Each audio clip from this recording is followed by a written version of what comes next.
Brande er en by, der er gang i. Om nogle få år, så er der 850 byggegrunde bebygget her i Brande.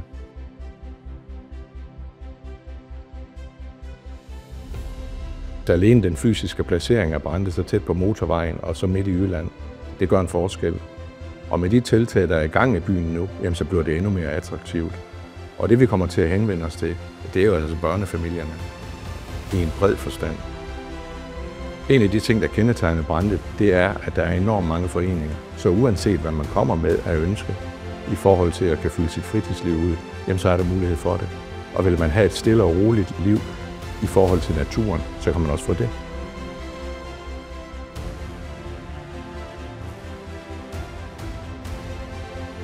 Gennembruddet er bygget op sådan, at den kan støtte en akse, der går fra Remissen ned til stationen i Brande, ned til torvet i Brande, ned til åen og over mod vores nybyggede skole Artium og Hallen.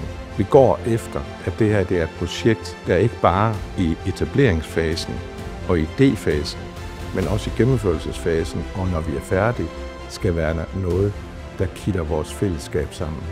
Vi er så stolte af, at det her det har folkelig opbakning, og vi er ikke et minut i tvivl om, at når først gennembruddet står der, så vil de fleste mennesker sige, wow, hvor er det smukt. For snart 4 år siden, da Jakob og jeg vi så det her sted, så var vi ikke i tvivl om, at vi kunne skabe et fantastisk sted. Vores fælleshus her, det er ikke fordi, det skal være noget kollektiv herude overhovedet. Det her det er frivilligt, og man kan komme ned og nyde de her faciliteter, som man har lyst. Det er klart, at 100 hoveder tænker bedre end 2, så vi vil i samarbejde med alle de mennesker, som skal bo herude, få lavet det her lækre fælleshus. Vores drømme for fremtiden, det er selvfølgelig, at vi vil være med til at viderebringe den her positive udvikling, som Brande allerede er i. Og det skal både være til gavn for dem, der allerede bor her, men det skal selvfølgelig også være til gavn for alle dem, der forventer at komme til Brande.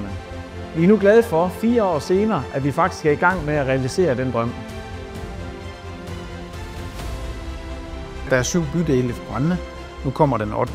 Vi binder en helt ny bydel til Brande by. Og den bliver bundet sammen med det grønne plus med grøn natur og et åndehul med vand direkte ned til åen, hvor man kan gå via en sti op til byens centrum. Det grønne plus har 3 delområder med boliger. Vi har Atomgården, vi har villarækkerne, vi har terrassehusene, så har vi jo fælleshuset. Det, der er vigtigt, når vi tænker fællesskab, så er det at nedbryde trenden, som vi desværre ser rundt omkring, at folk bliver ensomme. Så derfor åbner vi op for dørene i fælleshuset. Da Brande har været min barndomsby, gået i skole hele min folkeskoletid, så har det været naturligt for mig, at Brande har stået først for og skal vælge den by og lave et helt boligområde. Vi går utrolig meget op i at prøve at forstå de mennesker, der skal bo her. Hvad er det, de ønsker? Og så skal vi jo tappe ind i, hvordan hjælper vi det i gang. Christiansminde navnet, det kommer jo fra den gamle gård, hvor jorden egentlig er udstykket fra. Så hvis man gerne vil lidt mere natur, det ligger jo lige ud til Brande Å, og det er jo en kombination af parcelhusgrunde, så det bliver noget til alle. Mere og mere tyder på, at mennesker har behov for at mødes på tværs og have diversiteten eller forskelligheden i fokus.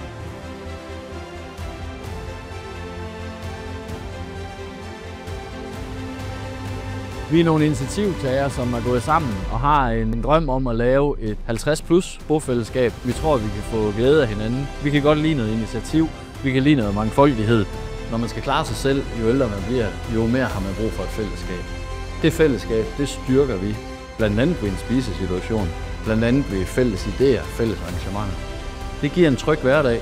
Det giver nogle mennesker, der kærer sig om en, som er omkring en, når man har allermest brug for det. Vi bliver ældre og ældre, og derfor har vi mere og mere brug for et fællesskab. Det er det, vi kan i slutten. I Brande der kan vi også være stolte af, at vi har et fantastisk engagement fra de lokale, der bor her. Vi har nogle rigtig stærke lokale kræfter, som brænder for byen. Alle de tiltag, der kører nu, er jo båret af ildsjæle. Og når der er noget, der er båret af ildsjæle, vi kan bare se på gavlmalerierne i Brande. Hvordan blev Brande så kendt på gavlmalerierne? Det gjorde vi, fordi der er nogen, der turer.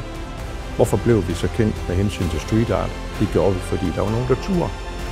Hvordan blev vi kendt for erhvervslivet i Brande? Det gjorde vi, fordi der er nogen, der har turt og udviklet noget.